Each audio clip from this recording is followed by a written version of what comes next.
I am Sarth Khandekar and you are watching Mathematical Twist. So, in this module, we will discuss the concept first maxima and minima and thereafter increasing and decreasing. Okay? So, let's see the first concept, that is maxima and minima. अगर हमें किसी भी function का maximum value या minimum value निकालनी हो तो कैसे निकालना, तो उसके सिंपली दो कंडीशंस है. सबसे पहले तो पहला डेरिवेटिव जीरो होना चाहिए, चाहे मैक्सिमा निकालना हो या मिनिमा निकालना हो. First derivative should be zero, F dash x should be zero.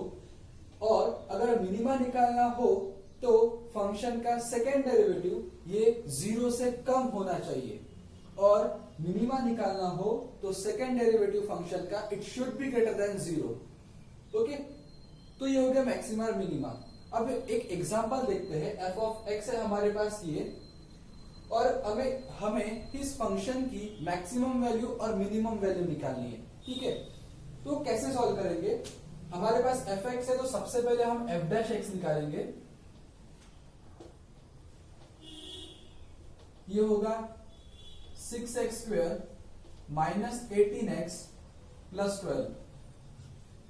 ठीक है, तो हमें पता है कि first derivative it should be zero, तो इसे जीरो के साथ इक्वेट करेंगे.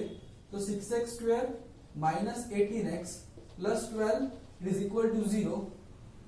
इसे रिड्यूस करेंगे 6 से डिवाइड करते.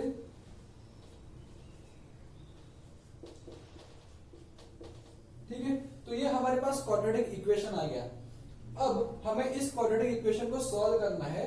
ऐसे दो वैल्यूज ढूंढना है कि जिनका प्रोडक्ट +2 है और उनकी एडिशन -3 है. तो ऐसे दो नंबर से -1 एंड -2, तो हमारे पास x की वैल्यू आ गई 1 एंड 2.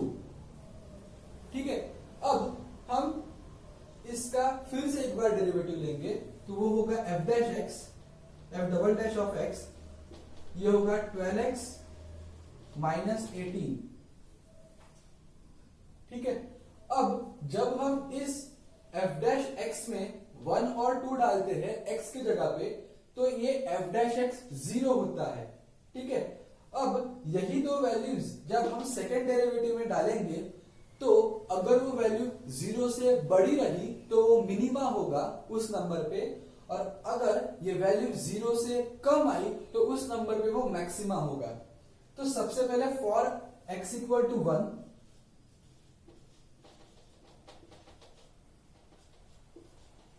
ये 1 हम सेकेंड डेरिवेटिव में डालते हैं, तो ये होगा 12 minus 18 it is equal to -6. तो ये वैल्यू निगेटिव आ गई, 0 से कम आ गई, तो इसका मतलब x पे मैक्सिमा है, दैट इज मैक्सिमम वैल्यू है. और फॉर x इक्वल टू 2, ये होगा 24 माइनस 18 दैट इज 6. ठीक है, तो 1 पे हमारा मैक्सिमा है और 2 पे हमारा मिनिमा है, क्योंकि ये फॉर x इक्वल टू 2 में वैल्यू 0 से बड़ी आई है. ठीक है, अब ये 1 और 2 एक एक करके हम इस f ऑफ x में डालेंगे, तो ये होगा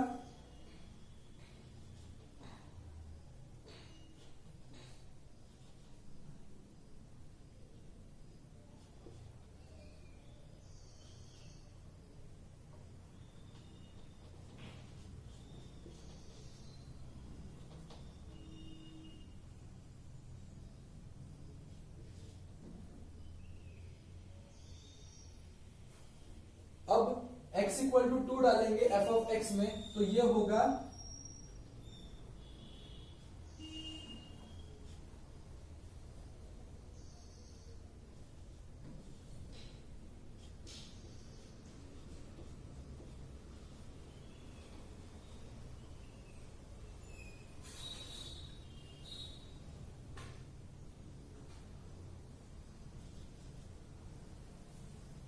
तो ये हो गया. जब x की वैल्यू 2 रहेगी तो यहाँ पे मिनिमा रहेगा 9.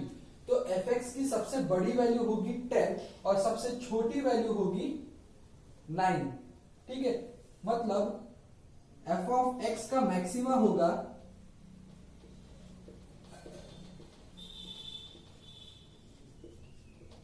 when x is equal to 1 and it will be minimum when x is equal to 2। तो ये हो गया मैक्सिमा और मिनिमा का कंसेप्ट। ओके, अब आगे देखते हैं इंक्रीजिंग और डिक्रीजिंग फंक्शन क्या होता है। अगर हमें निकालना है कि कोई फंक्शन इंक्रीजिंग है तो उस केस में एक पहली कंडीशन है कि उसका पहला derivative it should be greater than 0, पहला डेरिवेटिव पॉजिटिव होना चाहिए। और अगर कोई फंक्शन डिक्रीजिंग है या नहीं वो चेक करना है तो first derivative it should be less than 0, पहला डेरिवेटिव 0 से छोटा होना चाहिए। ठीक है, बस ये एक एक ही कंडीशन है इंक्रीजिंग और डिक्रीजिंग के लिए। अब एक एग्जांपल देखते हैं कि ये फंक्शन इंक्रीजिंग कहाँ है और डिक्रीजिंग कहाँ है। तो हमारे पास fx है, तो सबसे पहले f डैश x निकालेंगे, तो ये होगा 3x² प्लस 12x माइनस 36। ठीक है, अब हमें ऐसे पॉइंट्स निकालने होंगे जहां पे ये क्वाड्रेटिक इक्वेशन 0 होगा। तो वो पॉइंट्स कौन से होंगे? सबसे पहले इसे मैं रिड्यूस कर देता हूं, this 3x² x² plus 4x।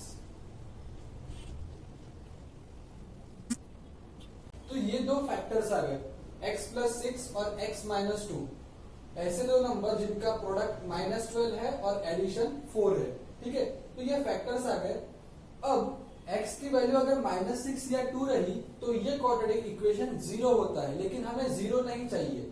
ठीक है, तो हम इसको स्प्लिट अप कर देंगे, ये हमने स्प्लिट अप कर दिया। ठीक है, अब यहाँ पे ये पहला इंटरवल, ये दूसरा इंटरवल, ये तीसरा इंटरवल। तो हमें सबसे पहले चेक करना है कि -6 या 2 में फंक्शन इंक्रीजिंग है या डिक्रीजिंग है। तो -6 और 2 के बीच में का कोई भी एक नंबर लेंगे, दैट इज 0 लेंगे, तो 0 f डैश x में पुटअप करेंगे, उसकी वैल्यू अगर क्या आती है, ये 0 0 निगेटिव -36 वैल्यू निगेटिव है, तो ये हो गया -6 से 2 के बीच में डिक्रीजिंग। ठीक है, अब -∞ टू -6 में क्या होता है, तो यहां अभी -8 नंबर कंसीडर करेंगे, तो ये होगा f डैश ऑफ -8। ये क्या होगा, -8 का स्क्वायर पॉजिटिव, तो ये टर्म पॉजिटिव, ये टर्म निगेटिव, ये टर्म निगेटिव, तो इसका कैलकुलेशन करने के बाद ये टर्म होगी positive, that is f dash of -8 ये होगा पॉजिटिव। तो ये होगा इंक्रीजिंग फंक्शन, रेंज होगी इसकी -6 से 2 के बीच में।